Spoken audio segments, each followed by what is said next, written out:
Hello everyone. My name is Ram. So today we are going to learn how to implement authorization in asp.NET Core. Uh, I think we had these sessions earlier, right?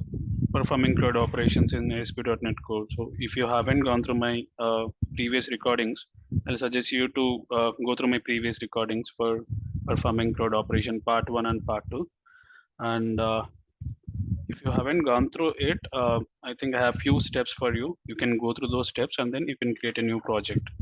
So I'll share my screen and then I'll give you those steps. I think you can follow it. Let me give you those steps. I think uh,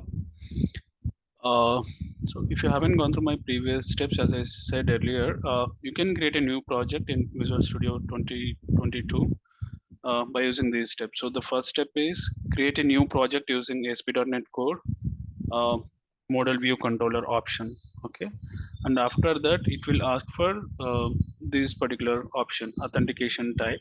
There you need to select individual account. Okay, after selecting this individual account, it will create a new project. So once you click on add or create, it will create a new project.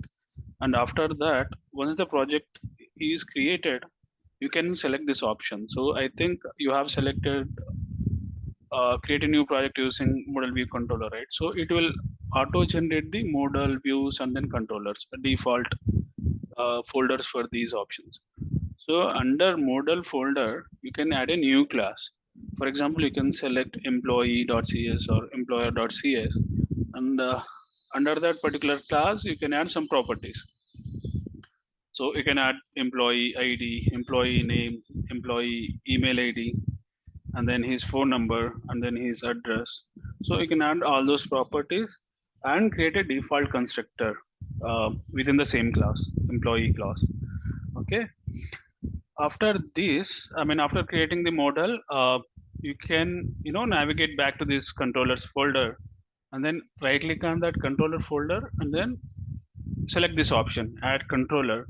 And then under that, I think we have 2 to 3 options. You have to select the last final option that we have, like controller edit view using entity framework.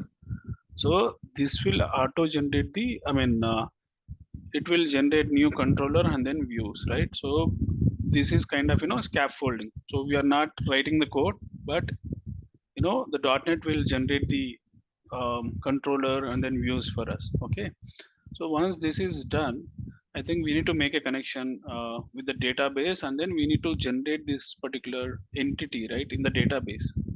Okay, so for doing that, I think this is called code first approach. So we have written code in the model, and then now we are opening the package manager console and then adding the migration. Then it will generate the table in the database, right?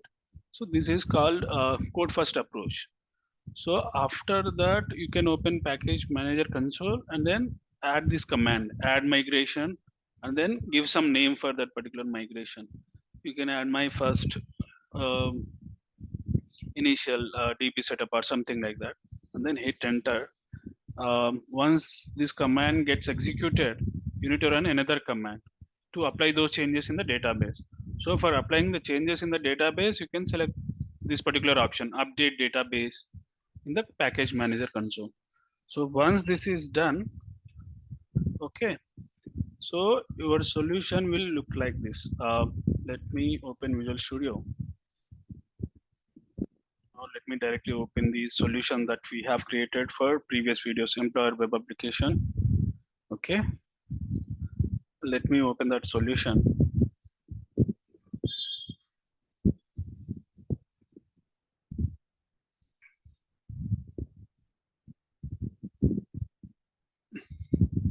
So in previous videos, we have implemented CRUD operation, but authorization was not completed. So in order to perform authorization, so let me show it to you before I implement the authorization. So now when I run the application, okay, so anybody can access our application, right? So when I run this particular application, we'll see different options on the top, like uh, home and then add employee. So when I click on that add employee link, anybody can access that particular thing. So now I want to restrict it to the specific users. I mean, um, whoever has registration. I mean, whoever has done registration and then they have username and then password. So those users can only access these particular links for this particular application. Okay, so let me run this application. And as we are running this application in local, we'll have this port, localhost 44333.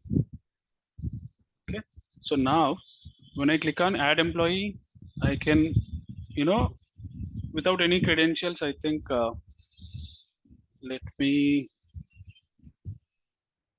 yeah, let me go through the application. I think,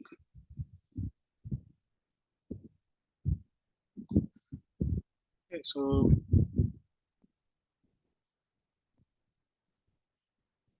employee, so we can add employees right here. If you see, I did not log in, but still I can, access these links like create new employee and then go back. Okay, so these things I'm able to access everything, right? So now if I want to restrict the user from accessing these pages, I need to add authorize attribute. So let me show you how to do that. So let me stop the solution for now, and then I'll add these options. So this is the, I mean, when I click on, add employee, it is navigating to this particular employee screen, right? So here I need to add authorize attribute. So I'll add authorize. Okay, so this particular authorize attribute will restrict the user to access, I mean, only the authorized users can access this particular page. So let me add the same authorize attribute in uh, create employee as well. So if I add authorize, so by the way, I think when we add this authorize, attribute, we need to add the namespace, a respective namespace for that particular, attribute. So this namespace is under Microsoft ASP.NET ASP.NET Core.authorize. So we need to use this particular namespace for in order to access these attributes like authorize and then uh, other options that we have. So now let me run the application. Is Express. Okay.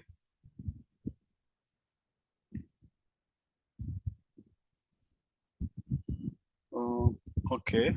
Now if I click on add employee, see it is taking me to the login page. So earlier I think it used it to navigate to that particular add employee and then use it to display all the employee details, right? So now it is redirecting me to the login page. If I don't have login credentials, in that case I think we can add new user using this particular option, register as a new user, or here we have register option, right? So you can click on that and then you can create new user. So let me add new user like Ram at the rate gmail.com.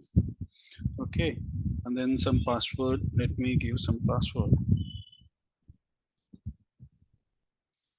Tab and then confirm password. And I can click on register. Okay. So now I think we don't have real time, registration. So I think normally we can click on this particular option for the confirmation. Okay. So this should happen through email, but we don't have real time email confirmation, right? So we can click on this particular option. And now let me log in using those credentials. Like I have created user using ram at the rate gmail.com. So I have saved those details. So let me log into the application now.